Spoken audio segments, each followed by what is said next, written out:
কিরে, এত ঢেকুর তুলছিস কেন? কি খেয়ে এলি?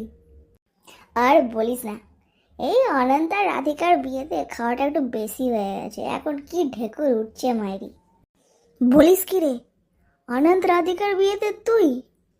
বেউড়া মাল, তাড়ি খাস, বাংলা খেয়ে গড়াগড়ি খাস নর্দমায়, তুই গেছিস আম্বানির বিয়েতে খেতে? আরে চুপ কর মদনা, আমাকে খালি ছোট দেখানো না। জানিস না, পটলার দৌড় অনেক। সেই হোয়াইট হাউস থেকে আম্বানি সব জায়গায় পটলাকে ডাকে। তা ওখানে গিয়ে কি দেখলি, কি হচ্ছিল রে? আরে বলিস না, ওখানে সে বিশাল ব্যাপার।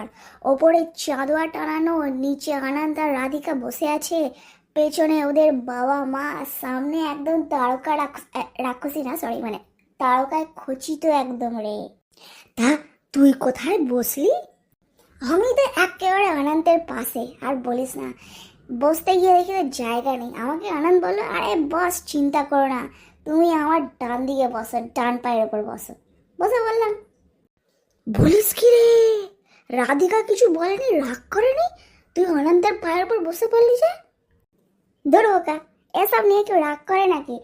রাধিকার আমি তো সেই ছোটবেলার বন্ধু, আর ও বিশাল ওপেন মাইন্ডেড রে। এই শোন না, শুনলাম গ্রুমের যারা বন্ধু ছিল তারা প্রত্যেকে 2 কোটি টাকার করে ঘড়ি পেয়েছে। তা তুই পাসনি? আরে আর বলিস না, দুঃখের কথা। সবে মাত্র আনন্দ ঘড়িটা আমার হাতে পড়াচ্ছে, বেলটা লাগাবে, ক্লিপটা খট করে আওয়াজ হবে, সঙ্গে সঙ্গে মা এসে গালে একটা চড় মেরে ঘুমটা ভাঙিয়ে দেয়। চুপ সালা ঢপবাজ মাতাল, তখন থেকে গুল ঝাড়ছে।